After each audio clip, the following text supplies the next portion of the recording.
Teori belajar sibernetik merupakan perkembangan dari teori belajar kognitif yang menekankan peristiwa belajar sebagai proses internal yang tidak dapat diamati secara langsung dan terjadinya perubahan kemampuan yang terikat pada situasi tertentu. Teori ini berkembang sejalan dengan perkembangan teknologi dan ilmu informasi. Dan pastinya, dalam setiap teori ada kelebihan dan kekurangan.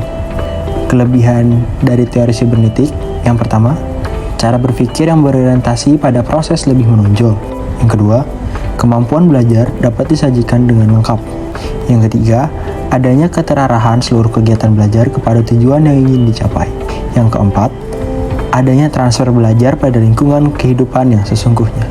Selain mempunyai kelebihan, teori ini juga mempunyai kekurangan, yaitu teori ini terlalu menekankan pada sistem informasi yang dipelajari dan kurang memperhatikan bagaimana proses belajar. Adapun untuk model-model pembelajaran teori sibernetik ini terbagi menjadi dua, yaitu yang pertama ada model pembelajaran kooperatif. Dalam pembelajaran kooperatif, guru memberikan stimulus berupa kuis atau pertanyaan-pertanyaan sebagai tes kemampuan prasyarat siswa, sehingga siswa aktif berpikir. Pengolahan informasi ini terjadi karena adanya stimulus dari guru yang berupa informasi. Yang kedua, model pembelajaran open-ended. Dengan kata lain, kegiatan kreatif dan pola pikir matematis harus dikembangkan semaksimal mungkin, sesuai dengan kemampuan setiap siswa. Hal yang harus digarisbawahi adalah perlunya memberi kesempatan siswa untuk berpikir dengan bebas sesuai dengan minat dan kemampuannya. Hai anak-anak, hari ini kita akan belajar membaca. Tapi cuma membaca, kita juga akan belajar yang namanya mengeja. Jadi sebelum kita bisa membaca dengan baik, pertama-tama kita akan mengeja terlebih dahulu. Gimana? Setuju? Kalimat Haris berada di kebun.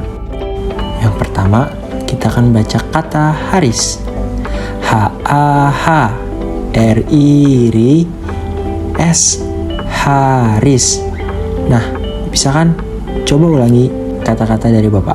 H-A-H-R-I-S Haris. Bagus, pintar sekali. Selanjutnya ada kata berada.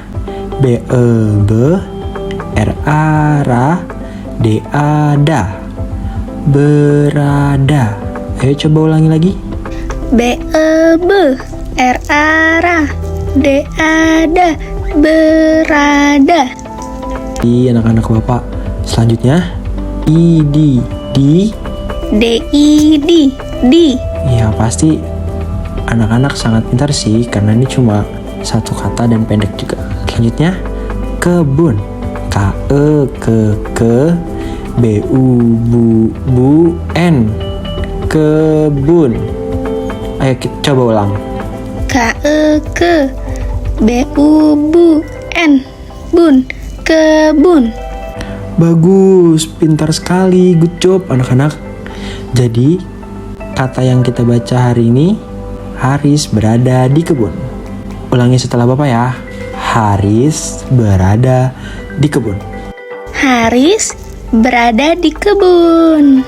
Oke, kayaknya kalian sudah pada bisa nih.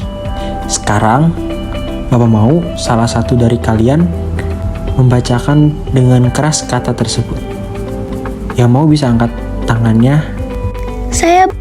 Silakan. Haris berada di kebun.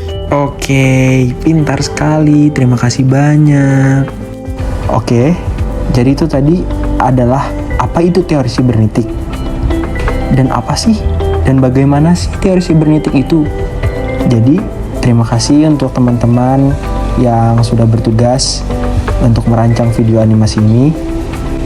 Terima kasih kepada Aisyah Saputri sebagai penulis naskah, Ahmad Fadil Amara sebagai pengisi suara, Berliana Aulia Adinda sebagai animator, Nur Agnia Trinugraha sebagai storyboard, dan tak lupa pula terima kasih kepada Profesor Dr. Hamsi Mansur MMPD selaku dosen pengampu mata kuliah belajar dan pembelajaran, dan Kak M. Rizal selaku asisten dosen. Sekian dari kelompok 5, terima kasih.